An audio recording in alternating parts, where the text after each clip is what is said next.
But there we go. Thank you. All right. Well, thank you everybody for being here. My name is Yarrow Brown. I'm the Executive Director of Housing North.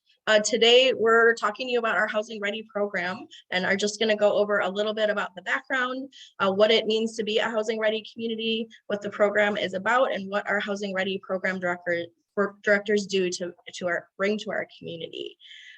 Just to give you a little background, let me make sure my slide is going to work here. On Housing North, for those of you who are not familiar with us, we were formed about 4 years ago with our founding partners as Networks Northwest, Rotary Charities, and the Fry Foundation. Our mission is to build awareness, influence policy, expand capacity so communities can create housing solutions that meet their unique needs. We work in all 10 counties and we focus on what we call our 3 legs of the stool: awareness, advocacy, and capacity, all around housing.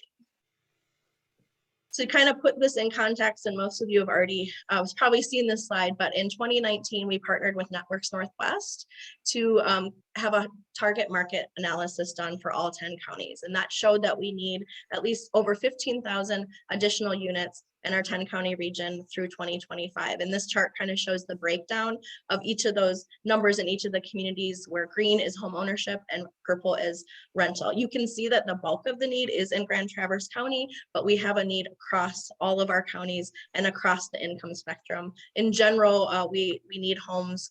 The bulk of the need is for homes that are less than $200,000 a year and for rents that are $1,000 per year or less.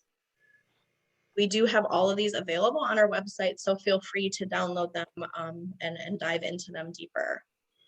So we're here today to talk about how we help with our communities become housing ready, and wanted to just talk a little bit about why we do have such an issue in our region, but how we do see that there are some solutions. So a lot of people ask us, we know we need more housing, why not just build it? Well, it is not necessarily that easy. Oops, I'm sorry.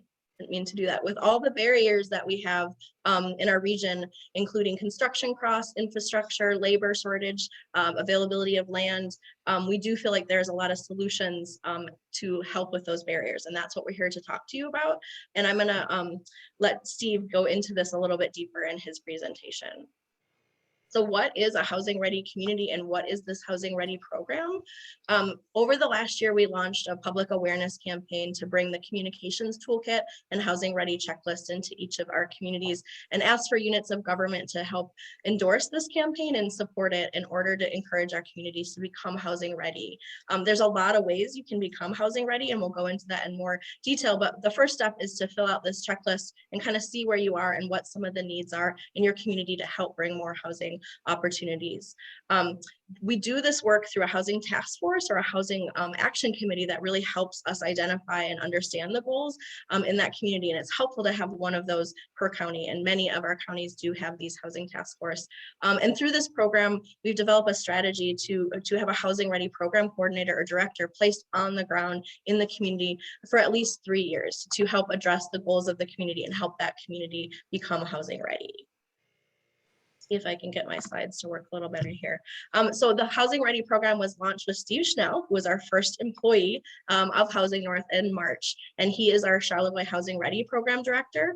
And he's our boots on the ground in Charlevoix County, really focused on building capacity, identifying development opportunities, and working with the community to meet their housing needs. That position is funded mostly through 50% through philanthropy and 50% through units of government. And that has been the model to bring this program to communities. And the same, we've done the same in Emmett County. So in the case of Steve's program, there are 3 cities that fund the position and the county, as well as the Fry Foundation and the Community Foundation. In Emmett County, you can see the commitments on the left there, and that is a similar model where we have 3 municipalities supporting the position, as well as some private donations from the women who care. So this is a shared local approach for funding and for funding this position, when we really appreciate and need to have that local buy-in as well. So I think I'm at the point where I am going to turn it over to Steve to talk a little bit about what our Housing Ready program staff do. And we're also going to give Andrea a chance to chime in here too. Steve, thanks, Yarrow. Pardon? No, go ahead. Sorry. Yeah, thank you, Yaro. I appreciate that. What I'm going to do today is give you a snapshot of what it is I do in Charlevoix County. And please understand, if we talked about this with other organizations and other counties, you may have very different needs in your county. And so what my job is generally is to really talk to each community within Charlevoix County, get to know the stakeholders, get to know what the developers are doing, get to know what the builders are doing, get to know what businesses need, get to know what the townships, cities, and the village that exist within Charlevoix County really need. What are their housing? What's the data that we have available to us? Analyze that data, talk to people, and find out what each community needs. And that's one of the benefits of having a housing ready position that's really focused on a county and the individual communities within that county is that we really have a chance to listen to people and custom tailor a program of action and really guide those communities through their efforts in achieving their housing goals. So it takes a lot of effort because housing tools it isn't just like hammering a nail. There are so many complicated tools that require a lot of background and a lot of support. It is within the realm of a lot of our communities with guidance from housing ready staff. So what I really want to do today is talk a little bit about this, give you a sense of what it is our communities need, and then also understand, and then we'll do some Q&A at the end too to find out specifically are you aware of a need that you have? Maybe I haven't talked about that, and you may have some questions as to whether or not that's something that a housing ready program staff can assist with. So, like I said, we really work with those local communities. Housing choice and housing solutions is what we're looking for. A lot of people ask, well, how are we going to get affordable housing? Affordable is one section of work that we do. Attainable, there's workforce, there's housing choice, there's housing choices for elderly, for young families. It's a broad range of needs that each community has. So we're going to look at those local resources. We're going to coordinate them and get everybody in a room together. You may already have some very talented community development staff. That's great. What I bring to the table, I work directly with some very talented AICP certified planners, and the opportunity that I have is to go and dig even deeper into housing needs and provide housing research and best practices and really focus on housing and help keep steering the conversation in any planning commission, even with professional planners, keep steering it towards housing that is within budget for the community that you have. Having another perspective is often very helpful to have at the table for these conversations that happen at the local level. Advocacy and education is a big part of what we do in each community because we are a neutral party. Although the local communities pay us, they pay us to help represent all housing needs to that community. No developer pays us, so we're not working on their behalf. We're there to provide the pros and cons and bust housing myths so that people are dealing with facts, so that their decisions are not emotional based, they are fact based, and they have to do with the true needs of those communities. A good example is mobile home community. We call them manufactured housing communities now. And although when people hear about these, there's often a lot of emotions and a lot of old myths that go along with the old style of mobile home park. And so we're able to go there and talk about the pros and cons. Yes, manufactured housing isn't for everybody. There are upsides, there's downsides to having that kind of housing, but it does fill a niche in our housing need, in our housing market. So we're there to be advocates and we're there to help those projects and the local communities understand the pros and cons of those site plans. So we also do, we look at site plans that are being proposed for housing projects and we help again to support the housing needs within that plan. We're not going to be there to necessarily just blindly support every project that goes through, but more often than not, those projects just simply need some myth busting to go along with it. Education is a big part of it. A lot of people don't even know their own local housing data needs. So that's we can gather that information, and then we gather those together, gather together a lot of the funding tools that are available. They're also, again, very complex tools that require often some professionals that we can pull in from other agencies. We can, if a local housing commission is thinking of doing low income housing tax credits, we can assist in pulling together a number of different developers that are unique and interested in doing that, and then tie those together with those local communities. And then we can facilitate the developments that are going on. So if we hear from, we've heard from schools, libraries, cities, townships that own property that think, well, maybe we could do housing on this. How could we do that?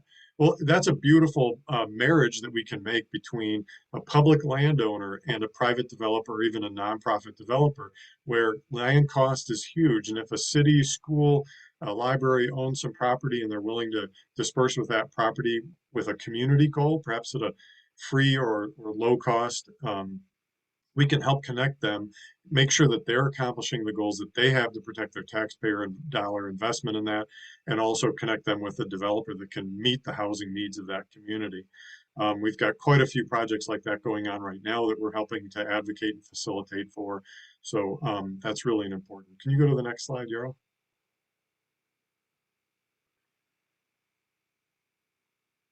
The advocacy and education part of this, I think I've gone into this already a little bit. Local workshops is really a big part of what we do too, is helping to put together people with, connect them with the needs of whatever it is, the topic that they're interested in. We're connecting them with the learning tools to find out about various housing implementation methods, and then we can put together, connect them with the professionals that understand how to use those tools and guide them through the process of adapting those tools within their local community. One is short-term rental ordinances. That's a very helpful tool. We go into a local community, and sometimes we try not to be perceived as anti-short-term rental, because they are very important for our economic development mix in our communities. But they do remove housing from our housing supply. And so we're there to advocate for reasonable regulations on short-term rentals so that people understand how to balance the mix between the commercial rental of a former home and preservation of their housing supply. When construction levels are at historic lows, to see every single house that gets converted to short-term rental is a loss from our housing supply. So we try to balance that. I mentioned before some of the advocacy we did to help bust the myths of a manufactured home community that ended up successful rezoning for 145 housing units, which are much needed in our area. We've developed custom surveys for communities and employers and employees to understand. We've done a custom survey for a local large employer.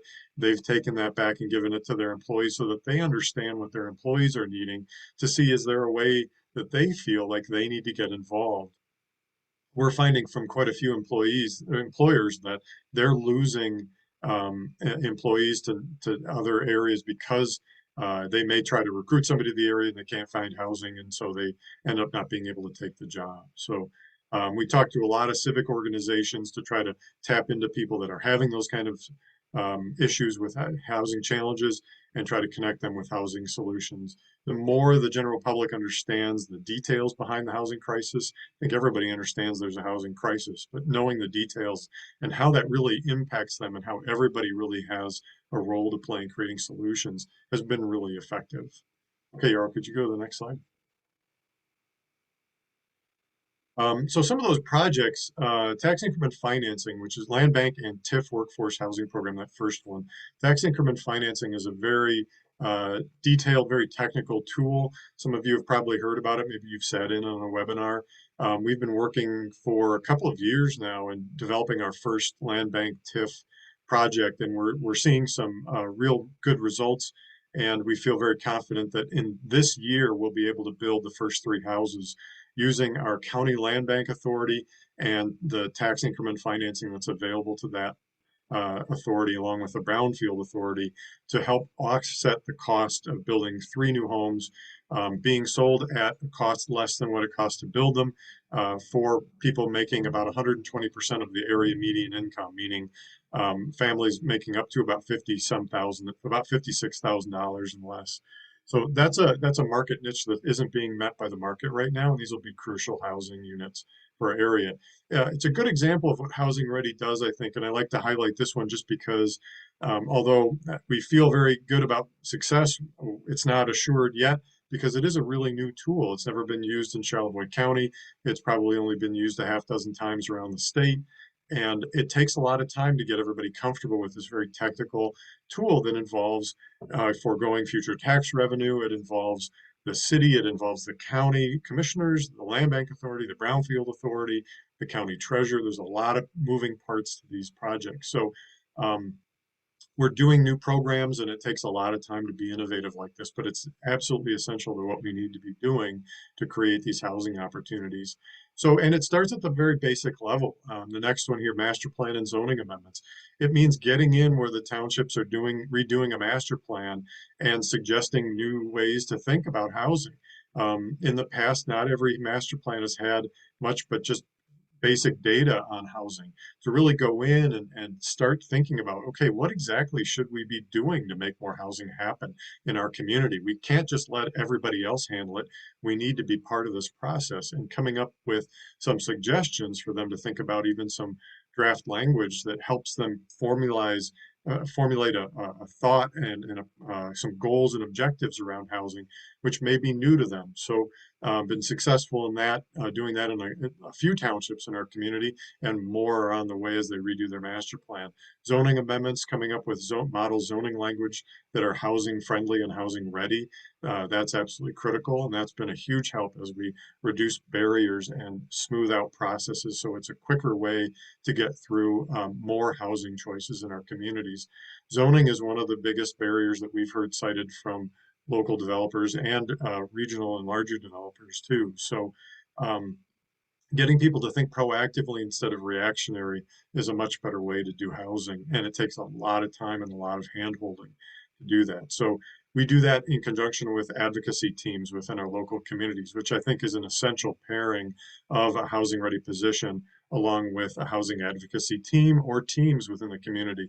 In Charlevoix County, we have a housing area solutions teams in the city of Charlevoix and surrounding areas, another one in East Jordan and surrounding areas, and another one in Boyne City and the surrounding areas. So all three of those communities are called that community's area housing solutions team, and it's business owners, it's housing advocacy interested people, it's elected and appointed officials, Main Street people, you name it. There are a list of people that are kind of they're the people that are taking action. They're the stakeholders that can actually make things happen.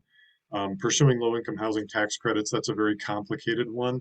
And we're not saying that we're the pros in this kind of development at all, but we know the people that do that, and we help connect them with the local communities. It takes a lot to do a LIHTC program in a rural area, and we're doing everything we can to make that easier. Okay, next step. Slide, please.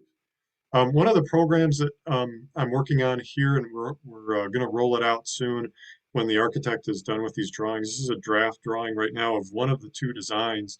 We got a grant from our Charlevoix County Community Foundation to pay an architect for license-free drawings that we can give away to people that are going to do year-round rentals in accessory dwelling units on their property. So this is essentially a tiny cottage, or in this case, it's a carriage house. You see there in the elevation drawings, it's a second floor apartment above a two-story garage.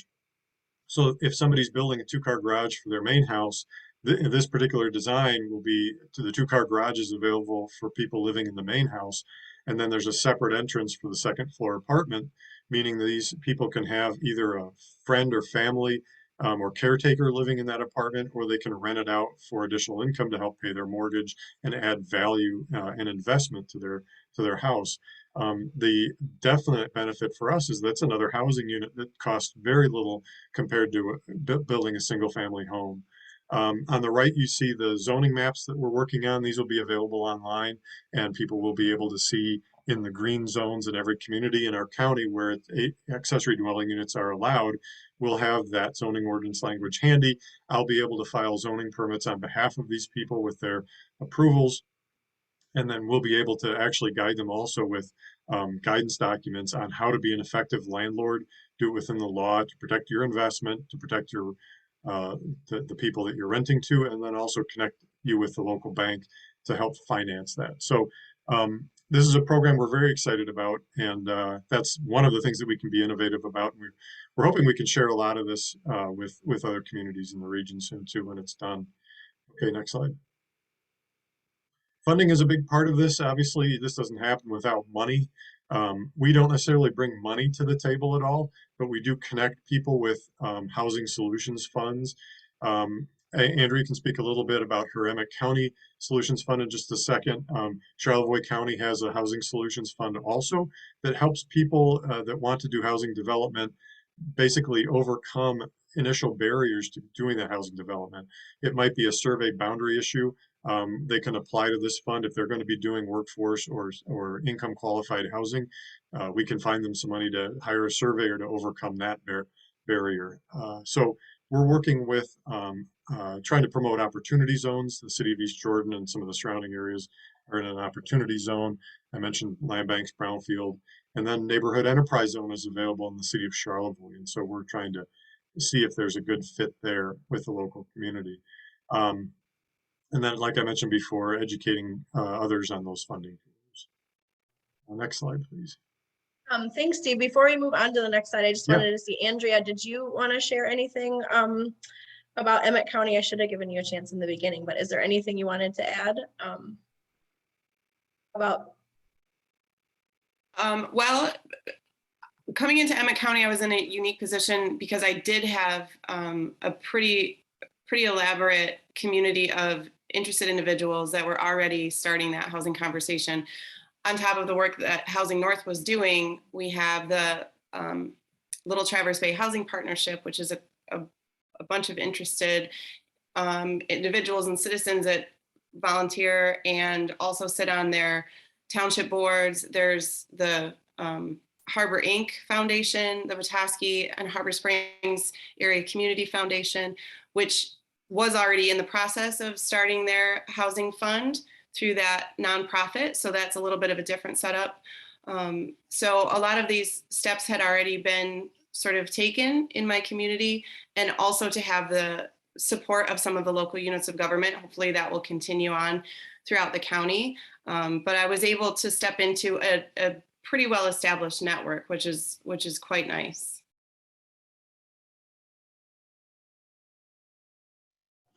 Sorry, having trouble with my mute. Thank you.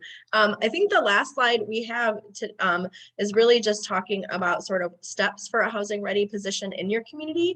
And I just wanted to add that, Manistee and Leelanau, I think many are on the call from those communities. We're kind of in the third part where we're developing the position right now, but they've already done, some of the work. So I just wanted to point out, if you are new to this and want to learn how we can start bringing a position like this to your community, I think the first step would be to kind of collaborate and coordinate that effort in your community with your existing housing action group, or to form a housing action group to really go into what would be the goals for this position and how could this position help your community. Then we really need to find partners and start to gather support, and then work on developing that position and bringing the resources to your community. So I'm going to stop talking and go to our contact slide here, just so if you need our contact information, I'll leave this up for a minute here, but then I do want to give a chance for people to ask some questions of Steve, Andrea, myself, and Mark, starting with Mark and Frank. I think, Frank, do you have any questions that you wanted to start with? Yes, I'd like to ask Steve and Andrea to some degree. I mean, there's been a lot of success, like zoning changes and the Housing Solution Fund in Charlevoix County. Is there a commonality? What are they seeing as a threat, or why are they doing this? For example, in Frankfurt, they have a very robust housing program, doing a lot of things. And I asked them the question, they said basically because everybody felt that their quality of life was going to be threatened if they didn't get housing to keep the kind of folks in the community that they needed to help run the community. So are you finding a commonality of things, or all kinds of things out there that drives this? Yeah, good question. It seems to be that there is a strong understanding of the fact that we're in a housing crisis. I think more and more people, even of above average income, either they themselves or family members or people that work for them or neighbors, have and relatives who want to move back to the area. Maybe it's kids or friends' kids that want to move back to the communities they grew up in. They're finding even rural northern Michigan has been a very difficult place to find housing, and what housing is available is not within their budget. So I think it's impacting so many more people. You read constantly about in the media about the cost, at least I do, maybe because I'm focused on housing stuff, but the additional cost of housing construction materials. It's so broad. The impact is so broad in the housing crisis that people are empathetic with it. They're feeling it more themselves. There's still quite a bit, though, of need to help people understand their own role, like each individual township's planning commission's role in doing this. I think everybody thinks, well, you know, affordable housing, that needs to be a big apartment, and we'd love it if the neighbors did that in the next township over, or that's really for the city. And you talk to the city and the city says we should really put that out in the township because it just doesn't, it's not quite right here. I think getting to that level of understanding where, yes, we understand it, we need to make these small incremental changes, and then really understanding, okay, we need to go beyond just what our comfort level is. The level of change we need in our housing and regarding zoning changes especially is so extreme right now. It's putting people in uncomfortable positions when they think about, oh, I mean, I'm really going to have to let my neighbor build a duplex. That seems uncomfortable to me, and that's a scary change. And so What, I'm sorry, what, like that, for example, what happens when they do they do the checklist and they see how bad they're doing, how poorly they're doing? Do they just throw their hands up and say, we can't do anything? Or does it rally them? Or what happens there that gets things going? Yeah, they're motivated. They want to do something. And what we're finding is we just need to give them that guidance. You know, they can, once that checklist is done, what happens next? And it's us that need to step in. You know, we can partner with there's all the planners throughout the state. Housing is, I used to sit on the Michigan Association of Planning Board of Directors, and housing for years has been a big part of their focus in bringing more education to our local communities about this. So there's a lot of support there. Regional councils of government, MSU Extension, a lot of those entities are ready and willing to pitch in. I think from a housing ready position, we're best placed to really implement a lot of that, pulling in all those resources, being boots on the ground in that community and guiding them through that. I think what really brings it home is that when they start looking at some of those zoning options, they realize, wow, we can make this change and it will make a difference. I think accessory dwelling units is that lowest hanging fruit that make people comfortable, especially when we show them the elevation drawings of a carriage house and a cottage. I think a lot of people imagine these to be just, somebody living in a converted shack. And when we start talking about these, the showing drawings and pictures have made a huge difference in getting the point across. Thank you. So Mark, go ahead. Well, thank you, Yarl. Let me jump in and try to also disperse some conversation here. Mark Miller, Manistee County, should say that.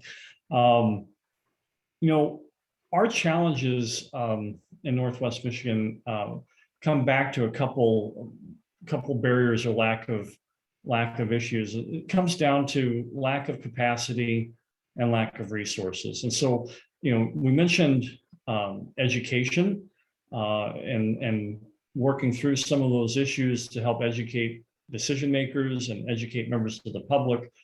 Do you have, 1, 2, or 3 lessons learned or benefits from that kind of capacity building that a housing coordinator or housing director position can provide to the jurisdiction or the area you're working in?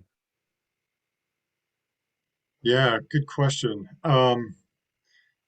It happens at a lot of different levels. I mentioned earlier that, even we have some really skilled professional planners helping our cities. We have the Boyne City, East Jordan, and City of Charlevoix have some really talented planners on staff. Fewer townships have trained planners on staff, but they do have zoning administrators that are also more skilled every year with some of the training that's available. So the capacity building I think we bring to the table is really to feed it for those communities that have a planner. We feed them housing specific, housing focused information. And we sit in on the meetings to help continue to steer the conversation back towards housing that is less expensive than the market rate, which you know, you can get when you're in a local community, you can get kind of bogged down in details and overly complex zoning language to meet local needs. And we keep trying to pull it back to simplifying, and local planners have said, thank you for being here. We get sidetracked on a lot of other topics, and it's helpful to bring that to the table. For those communities that don't have any planners on staff and less experienced zoning administrators, we can be there to help draft zoning language for them and facilitate those conversations, and then bring others that they may not know have are stakeholders in this effort. You know, we've got economic development agencies here, like Northern Lakes Economic Alliance is a great example, where we partner with them quite often. I know their staff quite well, and when we're talking with anybody about housing, they're always ready and willing to be part of that conversation and help let people know. And they're referring information to me that they've heard from employers that I can then take to the local community. So we're also providing a lot of webinars. Yarl's been great about scheduling and recording webinars on just about every topic you can imagine. And those webinars help link people to names and addresses and contact information of professionals we bring from around the state within those webinars, and also ourselves being able to kind of help connect them and bring those tools to the local level. Does that answer your question? Absolutely. Thank you. Mm-hmm. So does anybody else have any questions for Steve or for Andrea or for myself? I think I saw one hand go up. Craig, did you still have a question? Thank you, Yarrow, but no, it got answered. Okay. Yarrow, there was one question in there about tax breaks for accessory dwelling units. Do you want to say a little bit about what the Housing Michigan Coalition is doing about the homestead exemption, property or landlord tax exemption? I do, but that right now that's not in the group of bills, Steve. So I don't know that I want to speak to it, but we do have a bill that we're working on that would allow a principal residence exemption for landlords that provide their unit for year-round housing. But right now it's not in the package of bills, but it is something we're watching and we want to hopefully bring through shortly. Let me just see, what was the question in the chat briefly? It says, are there any tax breaks on these garage apartments, secondary housing on primary property? So yeah, Sherry, that's a great question. Right now, you get taxed. There's a percentage of your property that would essentially become non-homestead, meaning you wouldn't get the homestead exemption to a certain portion. It really depends. It varies by assessor, but some assessors have told us that's how they do this. But it's so right now there isn't really a tax break per se for that if you're renting it out to somebody else. But I think one thing that to consider on that is this effort that's going through. But any kind of tax break like that impacts local tax revenue for local communities. So you have to balance the need of that for that housing against the lost revenue at that local community. Steve, could you maybe speak a little bit to, so right now, some of the requested zoning language for ADUs would be that, do they have to be owner occupied or not when you build them? And can you maybe speak to that a little bit? And then also, what we could do aside from just the bill, or what you think we could do aside from just the bill down, in Lansing that we might propose, could we do something else locally to help with this sort of, concern? Could we work with our assessors or other groups to try to help with this, need for accessory dwelling units and the tax concern? Yeah, and I think just, as an example of what a housing ready position can do is we can help people work incrementally through these kinds of zoning ordinance amendments.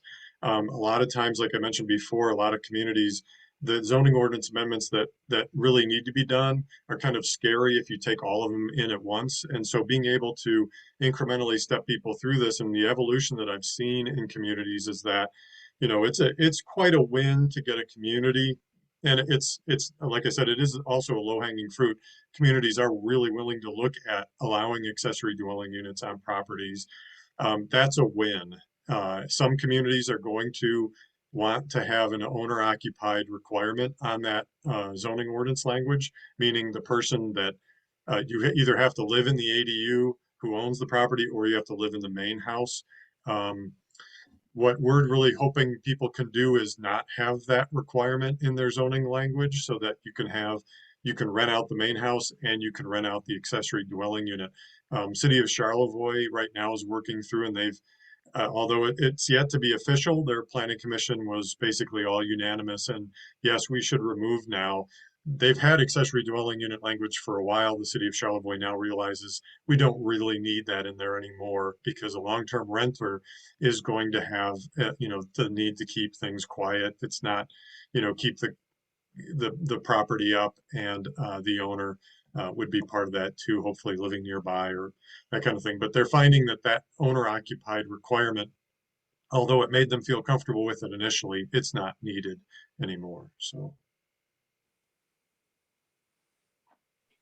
Thank you. Frank, I did saw you a have a question in the question? chat. Oh, go ahead. Mark, did you want to ask it? No, I was going to, Frank has his hand up. Let's Oh, see if yeah. Frank, yeah. Yeah, I've had a lot of time. This is a question for Steve and Andrea. In density, higher density is critical to affordable housing. In the Leelanau County, we have some fairly onerous wastewater requirements of reserve fields and all that. If you're in a village proper with community sewers, you're okay. But if you try to go outside that, it's very around the edge of that. It's very difficult to make that work. I was wondering if you've run into any alternative treatment systems like sledgehammer or any of those to be used in those kind of situations, because we cannot obtain the density we need. Yeah, that is a big deal. That is our Achilles heel in rural housing. We need to solve that through technology, and there is technology out there. You mentioned sledgehammer is one, and it's a matter of getting our health departments comfortable with these new technologies. Here's kind of an overall theme that has to be solved at a statewide level. Both uh, building code changes that allow for less expensive homes to be built that are still safe and energy efficient, and also allow for some new technologies to handle wastewater. Empire, there was an excellent program put on, a workshop, and it was the Center for New Urbanism, I believe, that put it together. And it was a workshop down in Empire. They have a 40 home subdivision in Empire that uses a community septic system. And it's a great story, and we have to be aware that the laws changed since that went in that make it a little bit more restrictive. But if you have like a 20 home subdivision, there is some opportunity to do a community septic. There are also privately owned community well systems in northern Michigan that can be discussed and are opportunities. But it's really that septic system with the reserve that is a real challenge. And I think anybody who's done this and looked into it, your health department is often very um, hesitant to give you answers like, what can I do that's different? Well, you have to submit a permit for a particular property so that they can give you any kind of response at all. It's really important that we start thinking in a more innovative way. And it's going to be a bigger picture solution that's done at the state level, multiple agencies getting involved in that. So that's my way of saying I don't have a great answer for you, Frank. I'm sorry. Yeah, I was But just curious to whether other counties are allowing the all ATSs or not. yeah, no, the biggest role that we play in that I'm playing right now in a couple of townships and with the city, is just trying to get the communities together, the communities that have city sewer, that have extended it into the township, and get them to talk to the township and be proactive about coming up with systems that are in place ahead of time, so that if a developer comes, the strategy that needed and the processes needed to tap into that sewer system are known ahead of time. What often happens, unfortunately, is that it's one of the most contentious negotiations between communities and creates a lot of enemies in the end. And I get both sides. You've got communities where the taxpayer dollars pay for that infrastructure, And now the people who don't necessarily pay the taxes want that infrastructure expanded into their communities. How much do you charge them? Do you do that? Do you provide it, or do you require them to provide their own? It's a complex dance and negotiation that has to happen, but we need to have those conversations proactively, and that's what we're trying to do in these communities. So as a reminder, folks, you can raise your hand on the video to ask a question, or you can type it into the chat. There's also a way under reactions to raise your hand. If you go on the bottom of the screen and hit the reaction, you can raise your hand using the app. But does anybody have any questions that they'd like to ask the experts?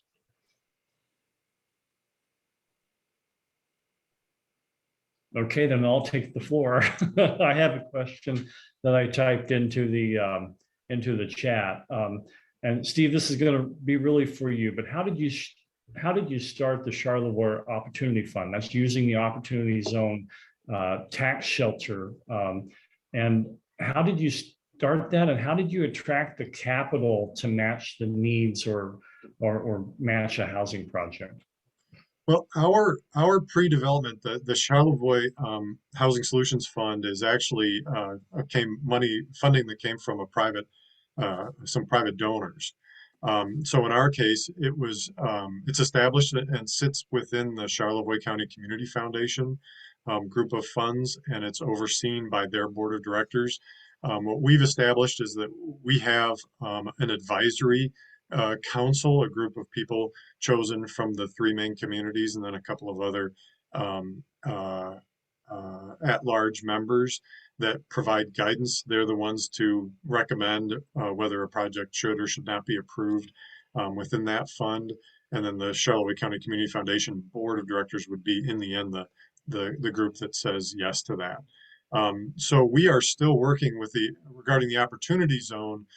We are still working on gathering some interested parties to create to attract some of those existing Opportunity Zone funds that have Northern Michigan as their area, their geographic service area, to do a housing project in the city of East Jordan.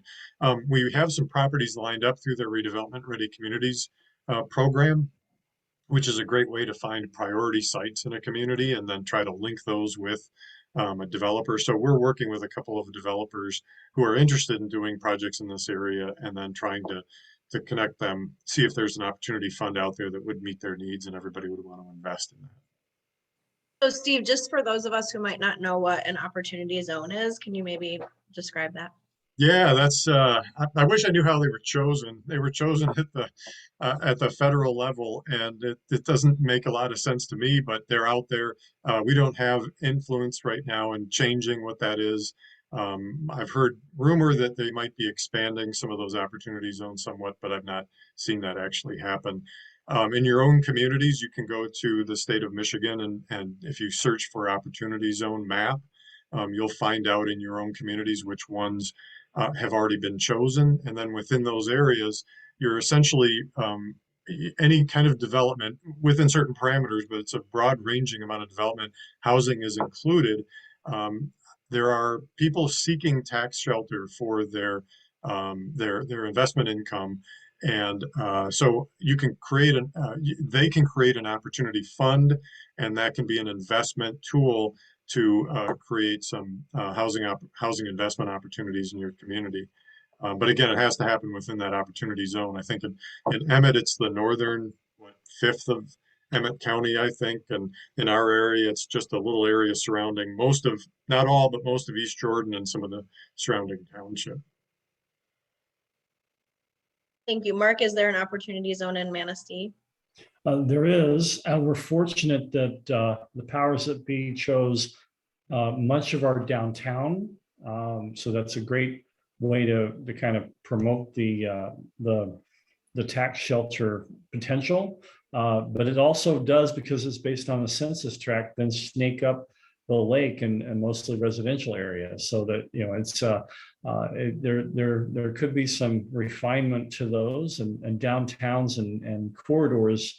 The travel corridors would have been likely or best case scenario for Northern Michigan, but we have what we have. There are also parts of half of counties up here in northern Michigan that are opportunity zones. So really just depended on the census tract and however those decisions were made about unemployment, et cetera, et cetera. Andrea, do you want to say a little bit about the background of the Emmett Fund? Well, I do believe, from what I understand, that it was started specifically in response to a development project that the community, the sort of a lower income, higher density project in Petoskey that was approved by the council and had a lot of sort of community momentum.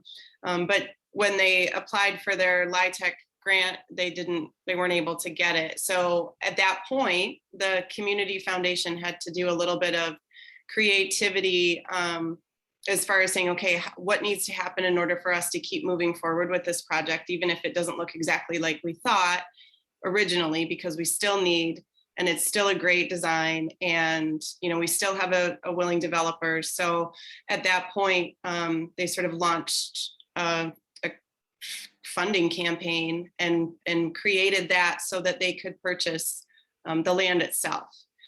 Now that that is established, and there's lots of ways that the Community Foundation Board can decide to apply that amount after, once they have this sort of this fund and they've made this land purchase, there will still be more funds, still be more money coming into it, and the community enthusiasm at that point will then start to see it being applied to other projects. So that would be from the Community Foundation Board at that time. But they're, one of our strongest partners here in the Little Traverse Bay Housing Partnership, and a very willing and open participant in this process here. So it's a safe space for them to be holding it, and hopefully they can do really, really good things with it. And, my understanding too is that other community foundations, are looking into this and looking at this opportunity as well. So thank you all up in your neck of the woods for leading this. It's really awesome. Mark, I saw you put another question in the chat. Do you want to just ask it, or do you want me to ask it? Looks like the question was, what are the first steps towards working towards a housing coordinator or director position? And that is a really good question. It's kind of happened differently in each community.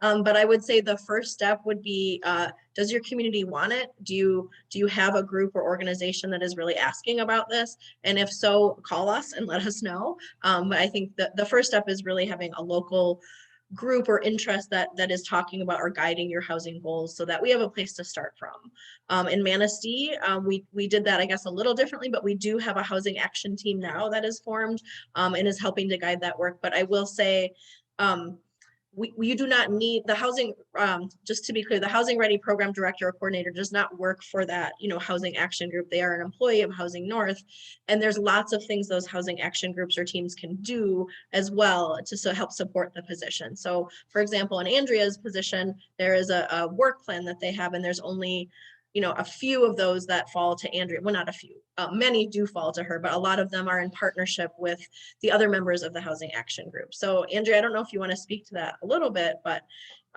you are new to the position, but I think that's helped guide at least the first few months of her work, so she knows where to start and what the goals are that she can tackle.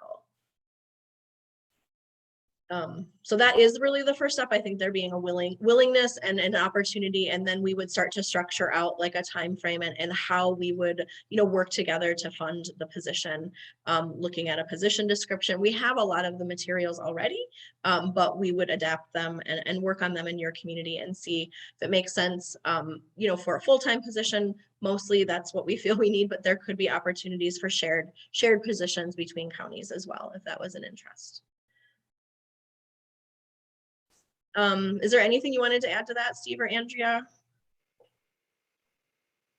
No, I think one of the questions we've gotten at other meetings is about like what kind of background does Housing North look to be a housing ready program director? And I think one of the things that I've really emphasized is the relationship building that we do as part of our work and facilitating people from all different walks of life in coming together and working towards housing. So I think just understanding the needs behind housing and why that's so important for people, and then understanding some of the tools.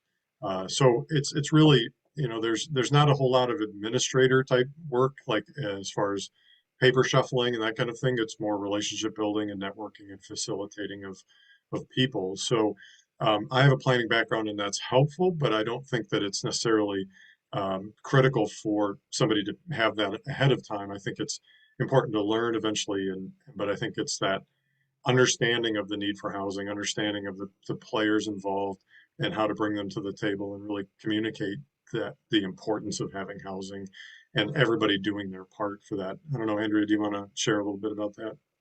Well, I think what you said during the presentation, Steve, was really important in being that third party. When there's two stakeholders that, it doesn't always necessarily feel oppositional, but they are trying to protect their own interest. And when there's a third person in the room that they're comfortable understanding is also looking out for the interest of each party, but is really more of a neutral kind of a mediator presence and being able to facilitate these conversations and saying, it doesn't need to be Steve's idea. Steve has some ideas to inspire what might end up happening, but it needs to come from those stakeholders, and him being part of that conversation seems to sort of give you a degree of separation. And it sometimes these conversations, especially like you were talking about with some of the utilities and sewer, and there are areas that can get a little bit tense, and to have somebody that's more of a neutral party can play more of that role of mediator, and somebody who can inspire some other contacts or just reveal some new ideas, different things that other places are doing that have been successful, so that they can go, gosh, I didn't know we could do that. It doesn't feel like these conversations just keep coming up into a brick wall. And, for a human being to be sitting there, whether it's digitally or in real life, in the room saying, no, we can work this out somehow. I have a network, we can talk to people, give me a week, I'll come back and we'll see what we can do about this. It doesn't always have to be a hard no all the time. And so that, as a human being in that role, I think it's important that that person can be sort of a facilitator and a mediator as much as something like a planner or, somebody who's really technically sophisticated in that language. So team, we have another question from Sherry. We'll go to John next, but Sherry asked if they should contact Housing North for assistance on Beaver Island. Kind of going back, Steve, to your point about the need for housing, certainly have a need there as well, right? So what should Sherry do next? Well, Sherry, yeah, we've been talking to people on Beaver Island. I came over last summer and spoke to a group, both including stakeholders from both townships, and still in conversation. In fact, just had an email exchange this morning with more people with the Beaver Island Association. So happy to assist in any way I can. I think we're Jane McKenzie and I, Northern Homes Community Development Corporation, another housing person. We're going to work together to work with your communities to create a housing action plan. So yeah, we're engaged and ready to do more. Okay, John, you have your hand up. If you can unmute yourself and ask your questions, please go ahead. Thank you very much. This is a very informative webinar. Please don't interpret, at least from my standpoint, a lack of interest. I'm trying to listen and figure out where to begin. And sometimes I need to listen a long time before I even know what question to ask. So thank you very much. I'm in Leelanau Township in Leelanau County, and we have a significant need for affordable housing for workforce, for seasonal workforce as well. And that's my question for seasonal workforce, people that may come in May and leave by September or whatever. That is a huge need here. And it'd be great if we could build a big dormitory, but I'm not sure that would ever fly. But what are people doing creatively for seasonal workers? Yeah, it's a great question. There are hospitals that have traveling nurses. I wouldn't necessarily, it's seasonal, but temporary workers. They're purchasing houses and converting them. I think there's an excellent, maybe Yarrow can later on send everybody a link to the YouTube video that includes Cherry Capital, right? Or what's the Cherry Republic. Cherry Republic? Thank you. Mhm. Yeah, who has done something similar to that. I know hotels, bigger hotels buy smaller hotels. We're talking about that with farmers and that need. Is there a perfect system right now? There isn't. But there are some great examples out there of employers, and I think one of the things that we're trying to do also is just pull employers together who have similar needs so that they can work together with the resources that they have. A lot of our businesses aren't big enough to build their own housing, but together we can create maybe a seasonal employment housing partnership that they could pitch in together and come up with a solution. I know a lot of our employers are just so busy they don't even have time to come up with those solutions, but that's our job. We're trying to create those and then just allow them to kind of plug and play as much as possible. We haven't come up with that solution quite yet. Andrew, you came off mute. Do you have something? Excellent point about the employers coming together. I'm working in Emmett County to develop a sort of employer roundtable and include some of the larger employers and the smaller employers there, see what they can work on cooperatively. But also in our language in the Emmett County land use or the zoning map was for the ADUs and for the multiple unit housing was not for year-round restriction, but to limit the short-term rental, except, up to 3 months, so the short-term rental for like night by weekend or week, but also allowing for a 2 to 3 month stay. That's all built into our zoning language too. So because it is a huge part of our economy as well. That's a good point, Andrea. And John, I'll just mention that we are talking with Bay Area Recycling for Charities because they are doing a kind of creative thing where they're deconstructing homes and then reconstructing them and making them, they're calling them tiny homes or smaller square footage homes. But we do think maybe with the correct ADU design and model and support, those could be available for seasonal workforce. Or there could be a way to encourage those to be built for year-round, but would be maybe more affordable or could be used in sort of the other ends of the season, because we are seeing our season expand, to beyond May and October, and maybe making sure that somebody could live in those year-round if needed. So we don't have the answer right now, but I think there are a lot of communities that are wrestling with this as well, and looking at creative use of space and partnerships with different entities like schools, universities, places that might have vacant space that could be adapted.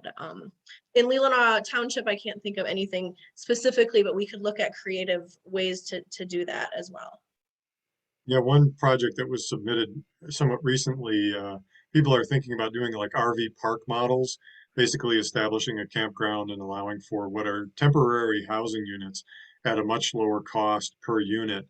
And so if you look it up, an RV park model, you can allow those within certain campgrounds. They're regulated by the state. You do have to be zoned for a campground, but some employers are considering those on property that they've either purchased or already own, and to allow for seasonal workforce housing. That does take some advocacy work because they're not as desirable by the neighbors, but it can serve a very important need. One gentleman in Charlevoix purchased a manufactured home community that had been around for a while and is slowly converting them into year-round rentals for his employees. I'd just like to add too that there are a few other creative examples here in Manistee County. Portage Point Inn had they would be smaller than tiny homes that used to be rented out for vacation rentals, of course, like hotel rooms. They've relocated those small, tiny rooms, individual rooms, to another part of the property, and that is they're offering that up for their seasonal workers. We've also seen other employers here buy up older motels and utilize those, as well as Ironfish Distillery, which is a farm to distillery model here in Manistee County, bought an adjacent farmhouse and fixed it up for a kind of a dorm type rent for its employees. So there's lots of creative ideas and lots of spaces out there.